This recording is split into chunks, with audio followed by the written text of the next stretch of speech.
No vídeo anterior, aprendemos sobre a intuição por trás da equação do gás ideal, que a pressão vezes o volume é igual ao número de moléculas que temos, vezes alguma constante, vezes a temperatura.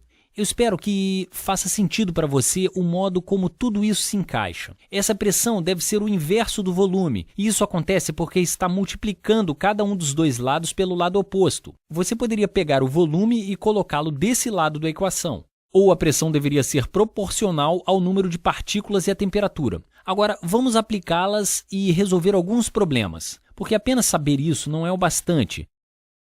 Digamos que eu tenha dois pequenos recipientes, ou digamos dois balões contendo gás hidrogênio.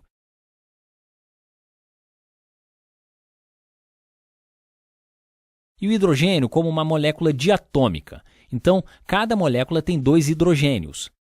E digamos que eu esteja medindo a 30 graus Celsius. Meu cérebro não está funcionando direito. Tinha 30 graus e não 30%. Digamos que a pressão do lado de fora do balão medimos a 2 atmosferas. Então, a minha pergunta é, quantos mols de hidrogênio nós temos?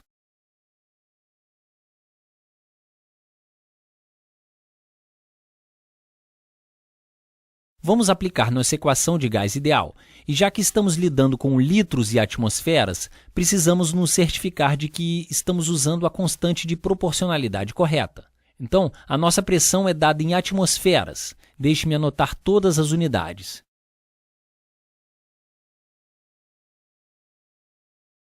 Então, temos 2 atmosferas vezes o nosso volume, é 2 litros. É igual a N. N é o número de partículas relevantes, e as queremos em mols. Vamos escrever N por enquanto. É igual a N vezes R. Farei o R daqui a pouco, vezes T. Agora, você queria colocar uns 30 graus ali. Mas em todos esses problemas, na verdade, em geral, sempre que estiver resolvendo qualquer um desses problemas com gás ou de termodinâmica, ou sempre que estiver fazendo cálculos com a temperatura, você sempre deve converter para Kelvin. E apenas como uma revisão sobre o que é Kelvin, é apenas uma escala diferente. Por exemplo, a temperatura mais baixa possível que pode ser atingida no universo, quando você pensa em Celsius, vou desenhar uma pequena escala de temperatura aqui. Se essa for a escala de temperatura, desenharei duas, uma para Celsius, outra para Kelvin. Então, a temperatura mais baixa que pode ser atingida no universo, e quando dizemos a temperatura mais baixa possível, isso significa que a energia cinética média das moléculas ou dos átomos é zero, simplesmente não se movem, estão paradas. Então, em Celsius, é menos 273,15 graus Celsius. Então, zero deve estar em algum lugar por aqui. Zero é onde a água congela. E depois 100 graus é onde a água ferve. E você pode ver imediatamente que toda a escala de Celsius foi feita baseada no ponto de congelamento e no ponto de ebulição da água. Olhe para isso e você dirá, se eu tiver algo a 5 graus e outra coisa a 10 graus, quando você olhar para a escala Celsius, você dirá, talvez essa coisa a 10 graus tenha o dobro de energia que essa coisa a 5 graus, tem o dobro da temperatura. Mas quando você vê a distância absoluta para zero, deixe-me ver se consigo desenhar isso. Então, os 10 graus está para aqui, os 5 graus está quase na mesma distância. Então, os 10 graus Celsius é apenas um incremento de 5 graus Celsius. Se você tivesse que dividir por 2, não tem o dobro do calor. E é por isso que surgiu a escala Kelvin.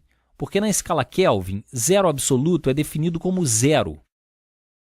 Isso aqui é 0 Kelvin. E 0 Kelvin é zero absoluto. Então, qual é o 0 grau Celsius? E os incrementos são iguais. A mudança de 1 grau em Celsius é uma mudança de 1 grau em Kelvin. Assim o mantém, apenas uma troca. Isso seria igual a mais 273 Kelvin. E 5 graus seria mais 278 Kelvin. 10 graus seria mais 283 Kelvin. E assim você vê que 5 e 10 graus não são tão diferentes. Mas, em geral, se quiser converter de Celsius para Kelvin, apenas adicione 273 graus. Então, 30 graus Celsius é o quê? Bem, esses 5 e 10 desenhei muito perto de 100, mas digamos que esteja aqui. Isso seria 303 Kelvin.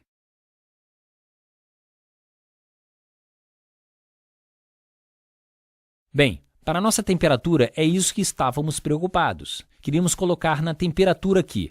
Então, podemos colocar em 303 Kelvin. Temos que descobrir qual a constante devemos usar. Escrevi algumas aqui. Lembre-se, estamos lidando com atmosferas e litros. Então, escrevi algumas versões de R aqui. Estamos lidando com atmosferas e litros.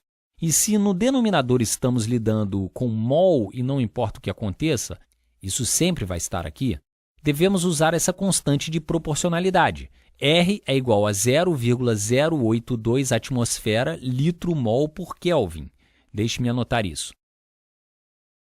Deixe-me reescrever a equação inteira. Tenho 2 atmosferas vezes 2 litros é igual a N vezes. Tem uma memória fraca, 0,082 atmosfera litro por mol Kelvin vezes 303 graus Kelvin. Vamos ver o que podemos fazer. Vamos ver se todas as unidades funcionam. Nós podemos fazer sempre, quando você faz uma análise dimensional, você pode tratar as unidades como números. Se você dividir os dois lados dessa equação por atmosferas, as atmosferas se cancelam. Divida os dois lados dessa equação por litros, os litros também se cancelam. Você tem 1 Kelvin no numerador, Kelvin no denominador, que cancelam. Então, temos 2 vezes 2 é igual a N vezes 0,082 vezes 303. E depois temos apenas 1 mol por 1 sobre o mol. Para resolver em N, ou o número de mols, o que fazemos é dividir os dois lados dessa equação por tudo isso.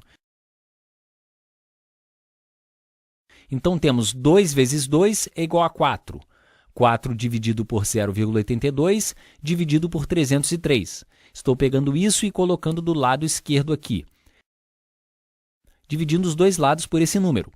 E quando você divide por 1 mol, se você colocar 1 sobre 1 mol aqui, é a mesma coisa que multiplicar por 1 mol.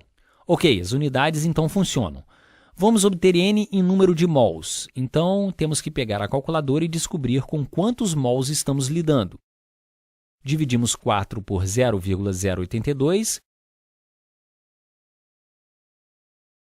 dividido por 303, é igual a 0,16. Se quiséssemos mais dígitos, 0,161. Mas, nesse caso, vamos arredondar. Então, isso é igual a 0,16 mols de H2. Aqui estou dizendo o número exato de moléculas de hidrogênio. Mas se quiser um número, apenas multiplique isso vezes 6,02 vezes 10 elevado a 23 e depois terá um número no sentido tradicional.